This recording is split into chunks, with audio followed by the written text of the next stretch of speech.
தேவாரம் பற்றி பேசும்போது தேவாரம் மட்டும் இல்லை, பன்னிரு திருமுறைகளை பற்றி பேசும்பொழுது மிக முக்கியமான ஒரு விஷயம், நாம் எப்பொழுதும் நன்றி சொல்ல வேண்டியது யாருக்குன்னா, அன்றைய சக்கரவர்த்தியாக இருந்த ராஜராஜ சோழனுக்கும் நம்பியாண்டார் நம்பி என்பவருக்கும்.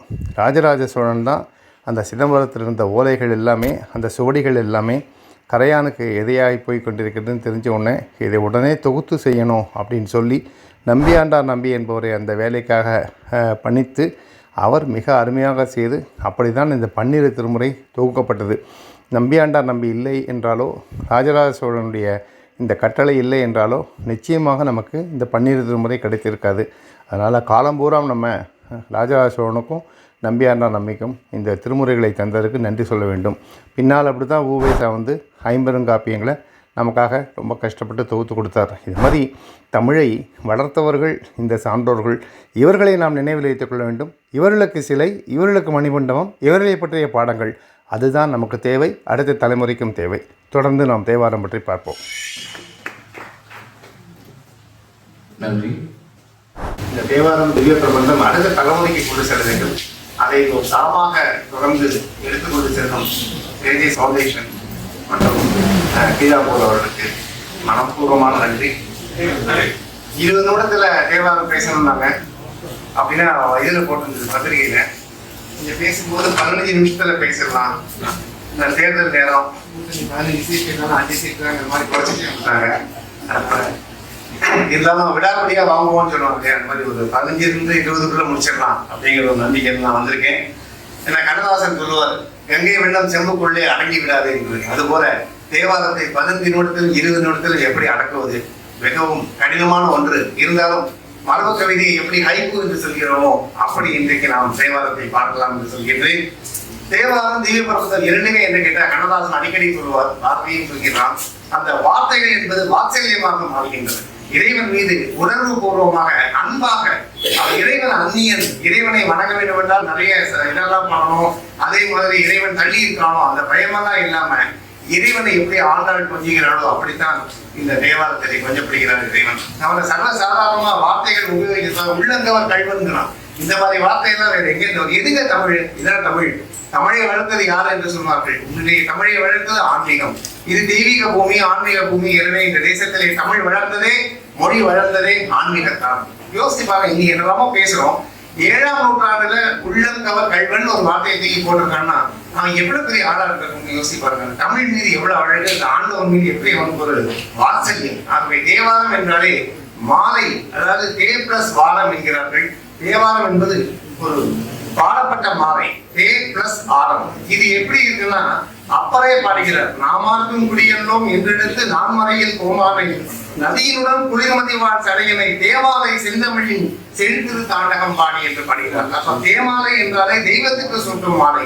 ஆகவே இது தெய்வத்தின் மீது வாழ்ந்து கொண்ட மாலை என்ற அர்த்தத்தில் இருக்கிறது. இன்னொரு அர்த்தம் என்ன சொல்கிறார் என்றால், வாரம் என்றால் நடை என்ற ஒரு அர்த்தம் உண்டு. நடை என்றால் இசை நடை, அழகிய நடை. பாடல்கள் எல்லாமே ஒரு அழகிய நடை. தேவாரத்துடைய தனி பண் என்றே இருக்கிறது.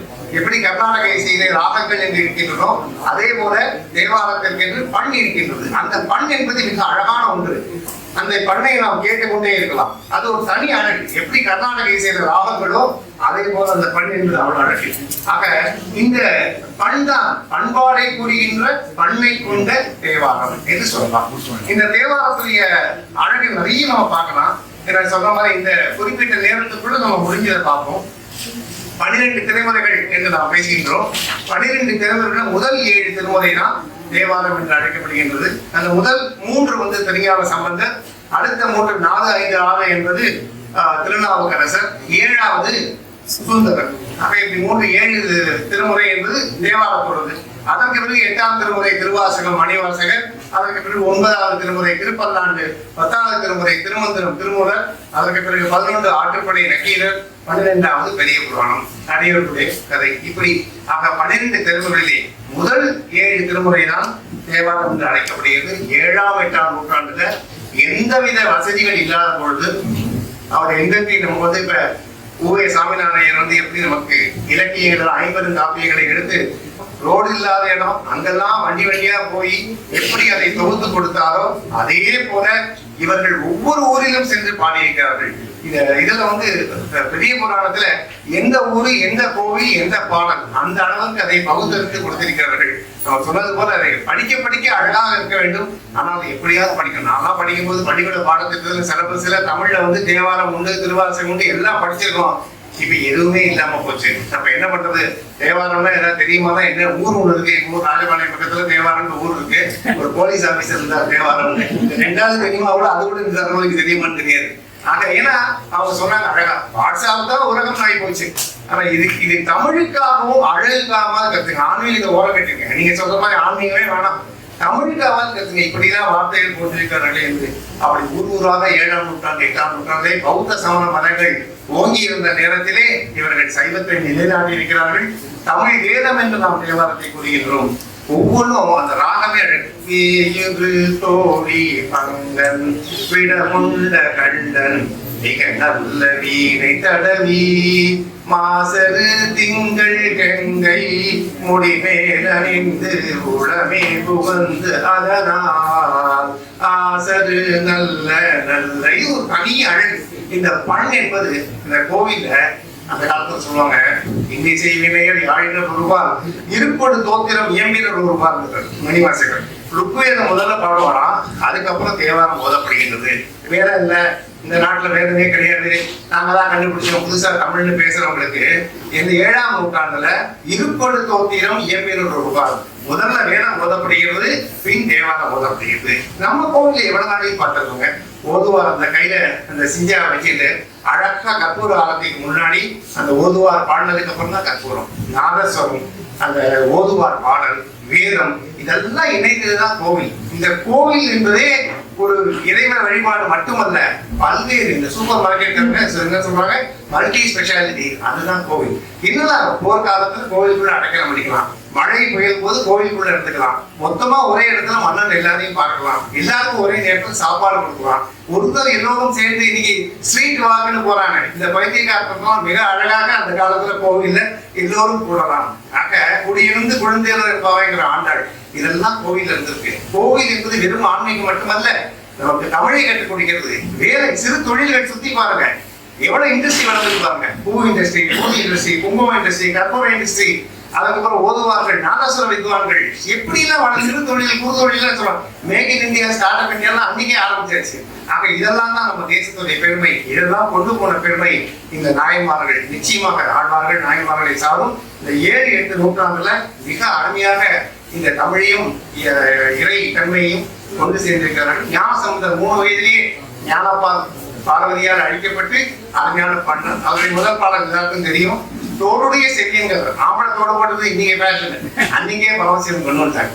யோசிச்சு பாருங்க, என்னெல்லாம் ஒரு தீர்க்கம் பாருங்க. எப்படி பாரதிய அகரகாலத்துல இருந்து பாடினா மைய தலைமைகள்னா மாநில தலைமை, மாவட்ட தலைமை, அதுக்குள்ள உள்ளூர் செயற்குழு, பொதுக்குழுன்னு சொல்லுவாங்க. மைய தலைமைகள், குளோபல் லீடர்ஷிப்.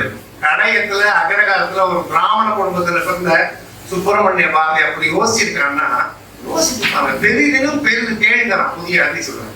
எது ஹையஸ்டோ அதை கேளாமாப்பிள்ளாங்க. அப்ப அதுதான் பாரதி.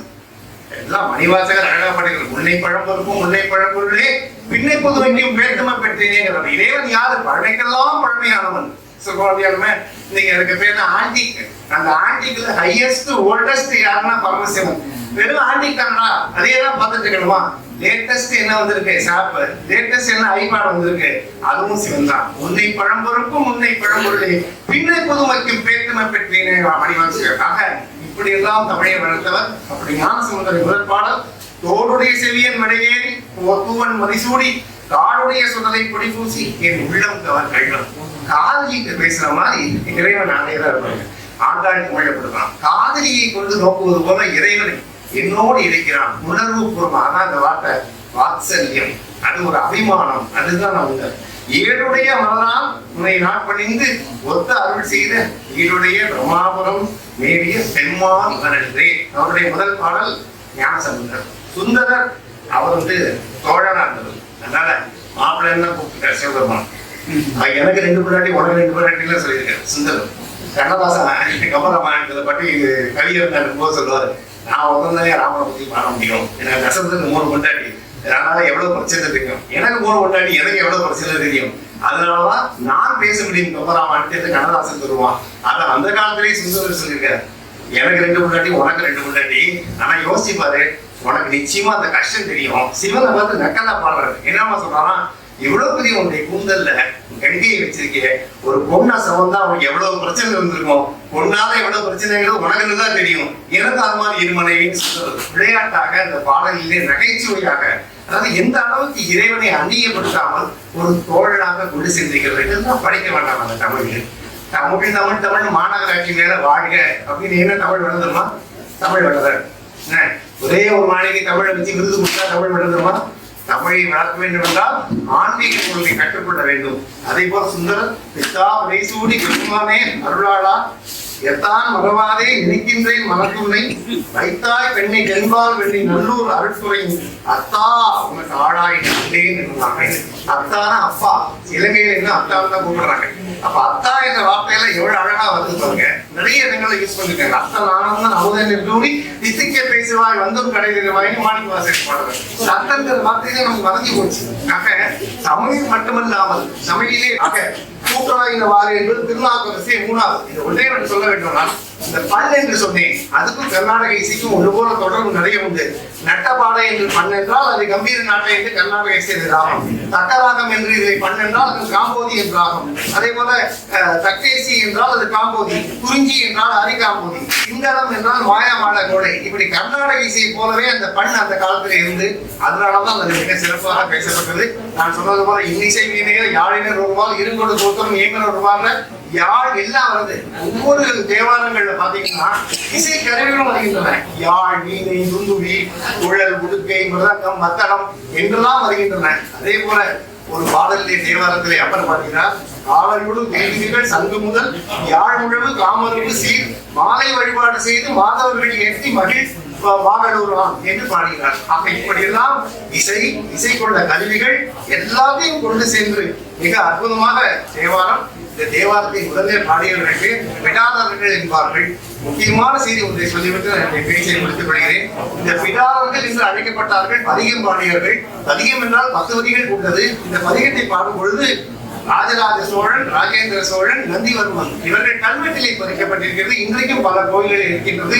இவர்களுக்கு தனியாவே ஒரு என்ன சொல்றாங்க, தனியா ஒரு ஸ்டாச்சுட்டரி இன்ஸ்டிடியூஷன் இல்லையா, தனியா ஒரு இன்ஸ்டிடியூஷன் ஓபன் பண்ணி அதுக்கு என்ன பண்ணிருக்காங்கன்னா, ஓதுவார்கள் எல்லோரையும் தனிமைப்படுத்தி அவர்களுக்கு பல பரிசுகள், உதவிகள், அதே போல அவர்களுடைய வாரிசுகளுக்கும் பல வேலைகள் எல்லாத்தையும் கொடுத்திருக்கிறான். ராஜராஜ சோழன், ராஜேந்திர சோழன், நந்திவர்மன் இப்படியெல்லாம் அவன் மதித்து அவர்களை தொடர்ந்து இருக்க வேண்டும் என்று சொல்லியிருக்கின்றான். அவர்கள் பேசும்போது இறைவனை வணங்கினாலும் சுயமரியாதையோடும் சமூக நீதியோடும் இறைவனை வணங்கியிருக்கிறார்கள். நாமாக்கும் குடியெல்லாம் நமனை என்றும் நரகத்தில் ஏற்படும் என்று பாடினவர் அழகாக காதலியை பாடுவது போல இறைவன் நிழலே போறோம். இறைவன் நிழல் எப்படி இருக்குங்கிறாரு. வாசல் வீணையும் வாழை மதியமும் வீச கண்டலும் நீங்கள் வேண்டியும் மூசு வண்டரை பொய்கையும் கொண்டது ஈசன் என்ற நிழலின் நீயே. ஈசனுடைய நிழலடி எப்படி இருக்கும்னு கேட்டா, வீணையுடைய நாதம் போல் இருக்கும், குளிர் இரவு போல இருக்கும், மெல்லிய தென்றல் வீசுவது போல இருக்கும், ஏணி முழுமுழுக்கும் ஏறி கொடுக்கும் வசந்தத்தை போல இருக்கும். இப்படிப்பட்ட இறைவனுடைய அருள் எனக்கு வேண்டும் என்று சொல்கிறான். ஆகவே இப்படியெல்லாம் கோவில் வளர்த்து, ஆன்மீகத்தை வளர்த்து, தெய்வீகத்தை வளர்த்து நாம் தமிழ் சக்கரவர்த்தி பராக்கிரம பாண்டியன் எங்கள் ஊர் தென்காசியை ஆண்ட மன்னன் மிகப்பெரிய கோவிலை கட்டியவன். அந்த காலத்துல வடகாசி போக முடியாது, மோடி இல்லைங்கிறதுனால தென்காசியில தான் கும்பிடுங்கிறதுக்காக தென்காசியில் மிகப்பெரிய கோவிலை கட்டினான். ஒரு வரி எழுதினான், யாராயினும் இந்த தென்காசி மேயும் பொன்னாலயத்து வாராததோர் குற்றம் வந்தால் அந்நேரம் அங்கு வந்து அதனை நேராக ஒழித்து புறப்பார்கள் நீதியுடன் பாராத அறிய பணிந்தேன் பராக்கிரம பாண்டியனை. இன்னைக்கு நீங்க தென்காசி கோவில்ல உள்ள போனா வலது பக்கம் கல்வெட்டு இருக்கு. என்ன நம்ம சொல்றான், ஒரு காலத்துல பிற்காலத்துல பல நூற்றாண்டுக்கு பின் இந்த கோவில சிதலம் ஏற்பட்டால், ஒரு ரிப்பேர் வந்தால், யார் அதை ரிப்பேர் செய்து மகிழ்கிறானோ அவனை நான் இன்றைக்கே அவன் பாதங்களை வணங்குகிறேன், தடையை வைத்து பாராதறிய பணிந்தேன் பராக்கிரம பாண்டியன் என்கிறான். அப்படியெல்லாம் கோவிலை கட்டி ஆன்மீகத்தை வளர்த்து தேவாரம், திருவாசகம், திருவெம்பாவை, அதே போல திவ்ய பிரபந்தம் என்று பல நல்ல நூல்களை கொடுத்து மொழியுடன் நமக்கு நல்ல வாழ்க்கை எப்படி வாழ வேண்டும் என்பதை கொடுத்த நான் மறைகள் என்றாலே நான் மறைய என்னவை, நான் என்ற எண்ணம் மறைய நான் மறைகள், அவை கொடுத்தவை 12 திருமுறைகள். அற்புதமாக இந்த தேசத்தில் பிறந்தது பெருமை, பாரதத்திலே பிறந்தது பெருமை. இந்த தேசம் பல முனிவர்கள் ரிஷிகளை கொண்டது. நாம் நிச்சயமாக மனதில் வைத்து அடுத்த தலைமுறை கொண்டு செல்வோம். அப்படி அற்புதமான செயலை கொண்டு செல்லும் இந்த இரு கண்களாக இருக்கின்ற ராஜன் கிழாவூர் இருவருக்கும் என் மனமார்ந்த வாழ்த்துக்கள். நன்றி. கேட்ட உங்க அனைவருக்கும் என் மனமார்ந்த நன்றி. வணக்கம்.